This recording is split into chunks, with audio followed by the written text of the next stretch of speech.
Welcome back. Now, whether you're keen to do your bit for the environment, extend the life of your battery, or simply save money, solar panels are being increasingly talked about in the boating world. Let's head over to Andy Harris to shed some light on the matter.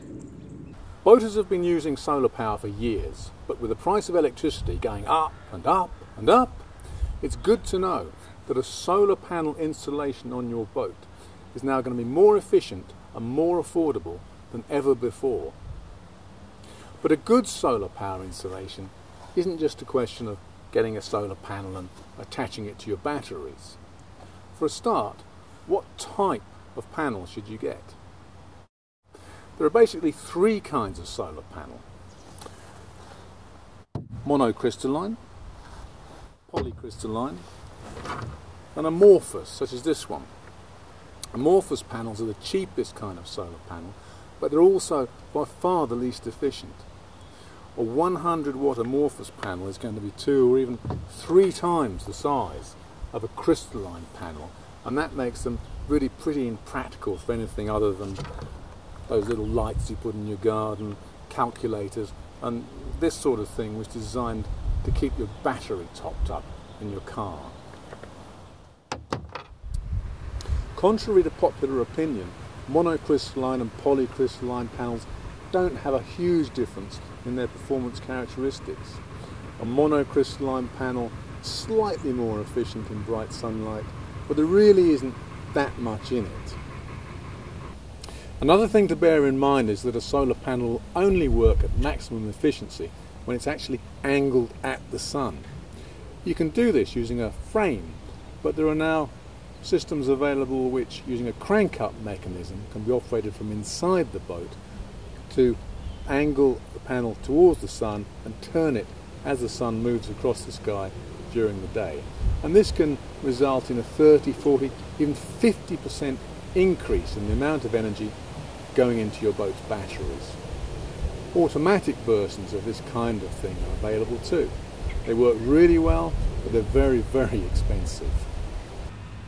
Solar panel technology is developing all the time. For example, look at this.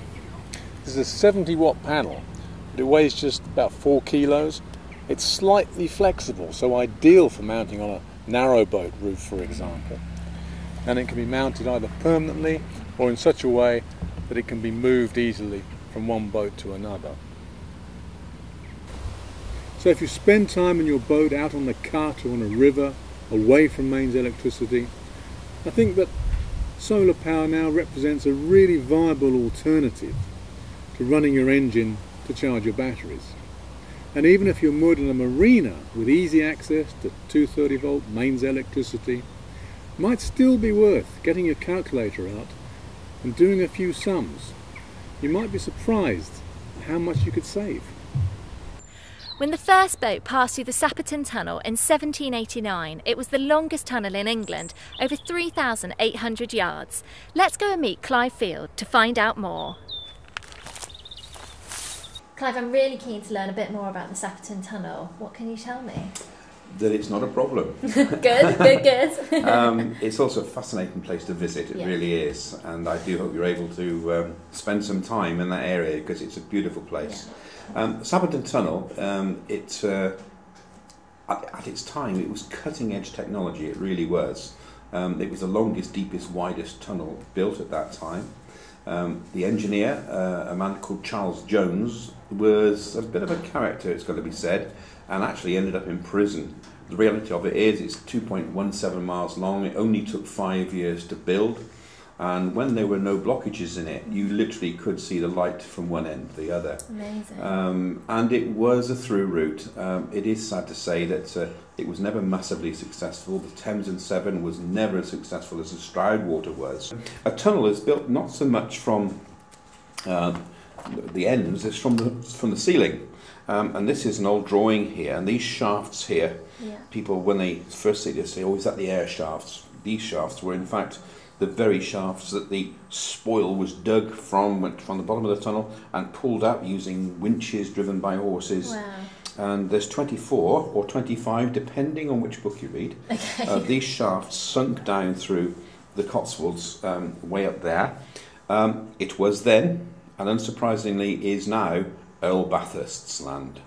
And the then Earl Bathurst said that the spoil, when it was to be brought up, was to be planted with beech trees. There was no way of moving the spoil away in those days, no caterpillar tractors and so on.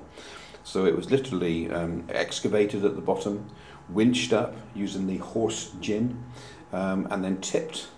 And those tips were planted with beech trees. Consequently, there's a long line of beech copses. How lovely. It is, in fact, there's a footpath all the way through.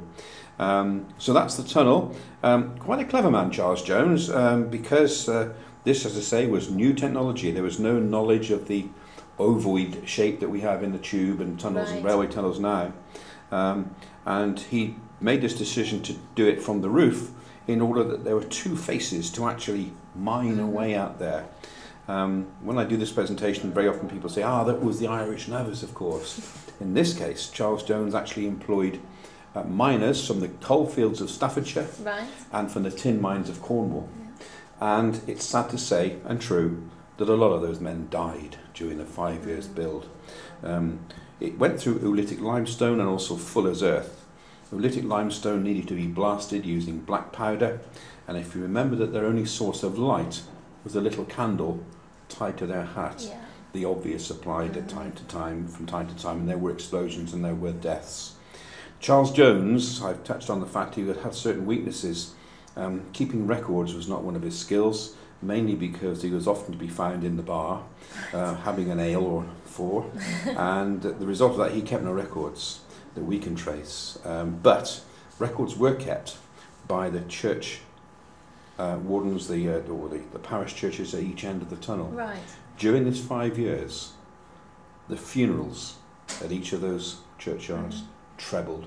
Gosh. So a lot of people died. Yeah. It's true to say, though, that weddings doubled.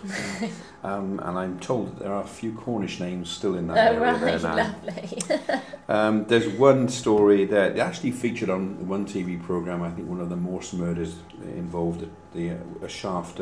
One of the books I've read tells us of the possibility of a family dispute murder.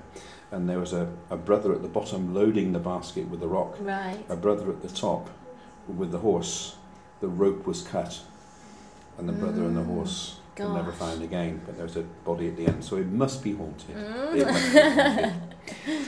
So, the Trust used to run a little electric trip boat. It was a pretty little box with an electric motor on the back, and when there was water in it, we would run it. However, when British Waterways were involved with us, they actually advised us to cease the boat trips for fear of disturbance of a bat roost within, and it is true, there is a bat roost within.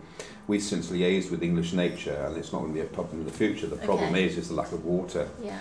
But about 3 years ago, we went on an exploratory mission in November to see about this business, about the fall. There was a rumour of there being a large fall, which we were able to dismiss. Right. But it took us 3 weeks to get this off the ground because there was no water for 2 of the 3 weeks. But on the last Saturday, we managed to get in. And then we went into the tunnel, and we were amazed. I mean, I can remember years ago going on the electric boat trip. Yes. But to go in there and find this scene here, remembering this was actually finished in 1789. Yeah. That's a long time ago. Incredible. But it was built with men, muscles, and candles on the hats. Yeah. And here we are. We have the brick lining and the stone lining. And we've got some levels here indicated by the various colours on the wall. This goldy colour was the original navigable depth. Right. And I mentioned sometimes there was very little water, and other times far too much, as is indicated by these limey sort of bathering marks that you get here quite high up into the arch. But there we are. The original specification was 15 feet wide and 15 feet high. So that picture there shows a good depth. This picture here shows the cause of those limey marks way up in the arch. And the fact is that when the water table goes up and down, which it does on the Cotswolds, at the moment there's a blockage which holds that water back. Right. So when there's a lot of water, there is a lot of water. However, the blockage is indicated here in this picture here, which is a shame, but will be dealt with. Yeah.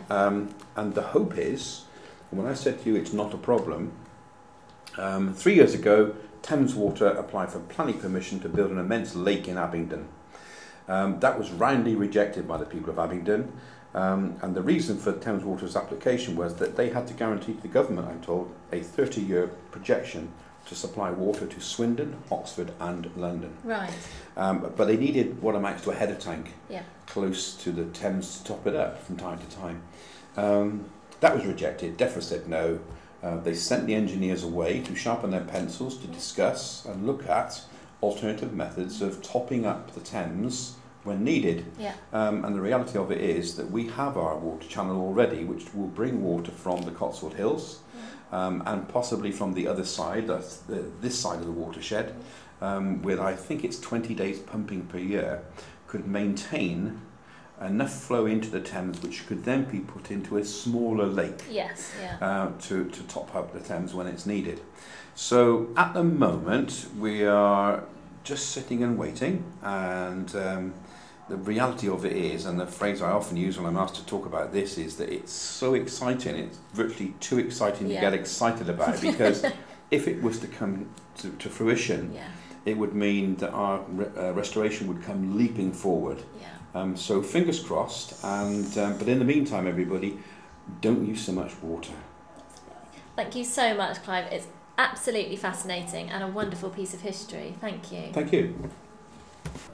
Well, that's all we've got time for this episode, but join us again next time when we'll be exploring more of Britain's unique boating heritage. But if you can't wait until the next episode, and who could blame you, join the discussions on our Facebook and Twitter page, as we love to hear from you. Until next time, happy cruising.